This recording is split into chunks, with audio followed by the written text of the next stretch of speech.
decir que, como sempre, meu máximo respecto e meu máximo apoio a todas e cada unha das decisións que ten tomado e que no día de onte tamén comunicaba José Luis Torres Colomer.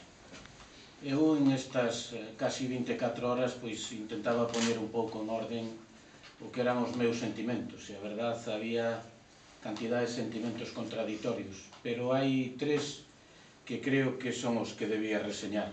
Por unha parte, o da ilusión que me produce. Por outra parte, a cantidad de agradecimentos que teño que dar en estos momentos. E, por último, a responsabilidade que para min supón ser candidato. Ilusión porque calqueira que me teña escoitado ao longo da miña vida política sabe que a miña razón de ser en política, a miña entrada en política ten que ver co meu concello. E a min me pareceu que ao longo destes anos que o partido me dou a oportunidade de traballar por Galicia, o fixen intentando facer o mellor posible por Ribeira e pola miña comarca. E, polo tanto, esta oportunidade que teño acollo con unha tremenda ilusión. Pero para chegar aquí non chega un solo. Hai moitos compañeiros en todos os ámbitos territoriales, en todos os ámbitos sectoriales do partido, que teñen os seus méritos. Eu, como decía José Luis, pois tamén teño que agradecerlle a moita xente. En primer lugar, pois ao pobo de Ribeira, aos que nos teñen apoiado e aos que, sin apoiarnos, sempre nos manifestaron o seu máximo respecto e o seu máximo apoio polo que estábamos facendo ou intentando facer por este pueblo. Por toda a familia popular de Ribeira. Si de algo podemos presumir en Ribeira é de ter un partido unido e un partido que loita por un proxecto.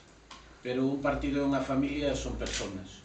E aí eu creo que hai unha persona clave en todo o que para min é o meu devenir político. E iso é que en hoxe di despedirse como candidato, que non da política, porque el non é pasado, sino que para min é tamén presente e futuro. Ese é José Luis Torres Colomer.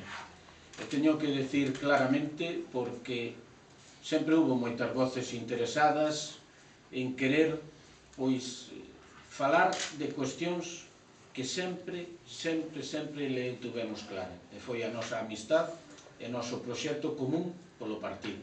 E, polo tanto, eu podo decir que se hoxe vou a cumplir o sono que como ribeirense adicado á política pode ter unha persona, é gracias a él, e por iso yo agradezco moito. El decía que me manifestaba o seu apoio, así mo dixo xa cando falábamos. Eu só teño que dicir unha cousa. Para min, o pechar a lista do Partido Popular non é algo simbólico. Realmente é o posto que se lle dá a unha persona que representa tanto e tanto por Ribeira e que vai a seguir representando tanto por Ribeira. Para min, díxenllo, é un orgullo, é unha honra telo na miña lista. Eu quixera nestes agradecimentos non olvidar, porque non o debo facer, a todas as cúpulas provinciales e regionales que hasta aquí me truxeron, pero a quenes hoxe en día, sobre todo, representan ao partido. Na provincia, a Carlos Negreira, que me dou a oportunidade de continuar como diputado, que me apoiou no que foi a nomeamento como portavoz e, lóxicamente, ao presidente regional. Eu dinlle o agradecimento cando me nombraron portavoz, dinlle o meu agradecimento cando pensaron que a mellor forma de traballar por Ribeira era seguir de portavoz,